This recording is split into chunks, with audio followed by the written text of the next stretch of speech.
दोस्तों, भोजपुरी की गायिका अनुपमा यादव के साथ मारपीट नवादा में किया गया। बताया जा रहा है कि वहां का स्थानीय जो मुखिया था, प्रोग्राम उसी ने बुक करवाया था और उसके डिमांड थी कि अनुपमा यादव और शिव कुमार बिक्कू एक साथ गाना गाए। इसी बात पे लेके कुछ खटपट हुआ। उसके बाद अनुपमा यादव जब अपना प्रोग्राम करके वहां से 3:45 पे निकल रही थी, उस टाइम मुखिया ने उस पर धावा बोल दिया। अपने जितने भी लोग थे उनके साथ मारपीट किया गया और बहुत गंदी गंदी गाली दी गई और वहां उनकी गाड़ी पे तोड़फोड़ किया गया।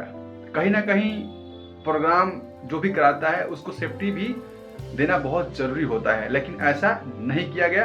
अनुपमा यादव को बहुत गंदी गंदी गाली दिया गया और वहां पे नवादा के मुखिया की तरफ से गंदी गंदी गाली दिया उन्होंने और पुलिस प्रशासन को धक्का देके पीछे कर दिया और उनके अनुपमा यादव के जो बाउंसर थे उनको भी धक्का देके बाहर कर दिया गया।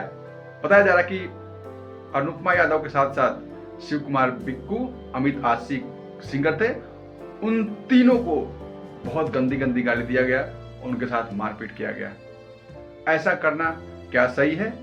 मैं रिक्वेस्ट करना चाहता हूं, कानून व्यवस्था जो भी बिहार के वहां हैं, पुलिस वहां उन लोगों पे जांच किया जाए और जो दोषी पाया जाए उन पे कार्रवाई किया जाए। दोस्तों, भोजपुरी में ऐसा अक्सर होता है, कंट्रोवर्सी होता है, कंट्रोवर्सी के वजह से गाना चलते हैं और लोग बुलाते हैं। कहीं ना कहीं इस जो विवाद जड़ है, कहीं ना कहीं अनुपमा यादव, शिव कुमार बिक्कू दोनों की वजह से हुआ है। एक साथ इनको स्टेज पे नहीं आना चाहिए था, फिर भी एक साथ स्टेज पे आते हैं, इसकी वजह से विवाद बढ़ता है और इन दोनों में गाना बजाना के माध्यम से खटपट होता है। उसके बाद स्थानीय लोग चाहते हैं वहाँ का मजा लेने, उसके बाद जो मुखिया है वहाँ का वो इन लोग पे दबाव बनाता है और इनमें कुछ आपस में खटपट होती है, उसके बाद लड़ाई होती है।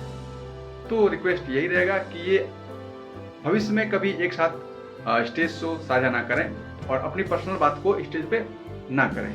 इससे पब्लिक में उत्साहित रहते हैं कुछ ना कुछ कंट्रोवर्सी बातें सुनने के लिए और इसी वजह से झगड़े होते हैं। धन्यवाद, नमस्कार। आप देख रहे थे अर्जुन भोजपुरिया 95 को।